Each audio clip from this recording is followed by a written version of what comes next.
in which this crisis is being handled is going to produce a much harsher, crueler, more unjust consequences in the next 10 years than we had in the 1980s. And that's the opportunity for all of us. Now, instead of waiting for it to hit us, we've got to be ready. I think the poll tax brought down Thatcher. I don't know what's going to bring down this government, but it's going to be economic immiseration, and we've got to be ready for that and ready to fight and ready with our alternative.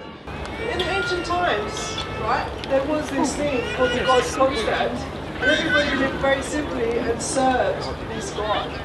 Because there wasn't politicians, there wasn't people like you in a job who actually make their living by putting forward these ideals. Instead, there's a very nice concept which everyone can relate to, and it's called living simply with the planet and not breaking the rules of the planet, which is, i.e., killing animals and stuff like that, and actually living properly in line with material nature and the laws that she's set down.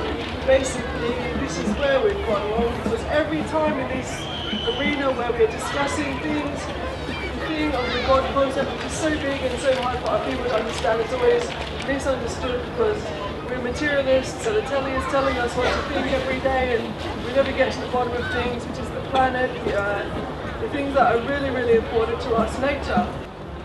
Thanks. I actually wanted to build on the God question a little bit, but in a very different way. Okay, so one of the most depressing things about the election was that UKIP got over twice as many votes as the Green Party. I mean, the big missing constituency was the Greens. The Greens were rubbish in the last election. It was all obscured because Caroline Lucas won a seat. But if you take Caroline Lucas out of it, it was appalling performance. And one of the reasons, I think, is that the Greens haven't actually reached out to, in the way that, say, London Citizens had, to faith groups. How many active trade unionists are here today? There's a real good, there's at least one, but there's a real problem that you build social movements with lots of different building blocks, and the Greens, I think their language, the emphasis on lifestyle, and a whole bunch of other stuff is actually very alienating to other groups who could be part of a big movement. The numbers of people here, considering we've got to get global carbon emissions to turn around in the next 5 years, this isn't a great start. I mean, it's great that we're doing something, that people are doing something, but you've got to reach out way beyond the green movement to start this happening. And I think the whole language is not working.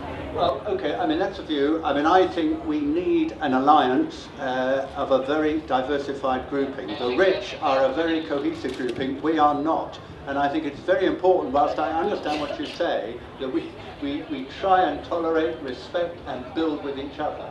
And I do think, actually, the electoral system does need to be changed. I used not to think that, but I do think society is very diverse, and there are contributions from many quarters. And we've got to positively, I think, welcome that, and we've got to use it to mobilise a mass movement. Now, I just wanted to make the point you said earlier about you were surprised that people aren't rioting. People aren't rioting after the bank, you know, what the bankers have done. And we're not, and we haven't rioted. And I think that's one of the biggest problems with the British people right now, is apathy. It's possibly caused by, if you remember, Tony Blair's decision to take us into the Iraq War, and over 1 million people went out onto the streets and marched against it, and it went ahead anyway.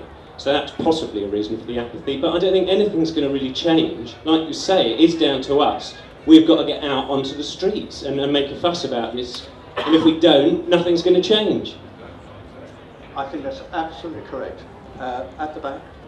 Yeah, I'm glad to hear someone mention trade unions, and you mentioned them very briefly but didn't really expand on the role of the unions in the next couple of years. So I'd like to ask what you think the role of the unions is, what you will do personally to support them, and what you think others in this audience can do and should do to support the unions in their role in presenting the alternative options, the alternative system.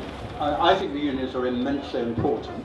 I'm a very, very strong positive supporter, and I intend to do all I can, speak at meetings, join in any demonstrations which they've got, where I can play a part. There are 7 million trade unionists in this country today. There were at the height about 12, 13 million. the Labour Party has about 150,000 compared to 7 million. It's the root of the Labour Party, the foundation of the Labour Party, and I don't think the Labour Party has much meaning if it is separated off, split off from the trade union movement. I think they have been decimated by Thatcher, and one of the worst things about New Labour is that they failed to use their power to give the proper rights and responsibilities and opportunities to new trade unions. No one wants to see strikes, no one wants to see disruption, but we want to see a balance of power in the workplace so that trade unions... That's what we need, a general strike then. Well, strike and disruption. Okay. Out on the streets, string them up. That's what we do need to see. Okay.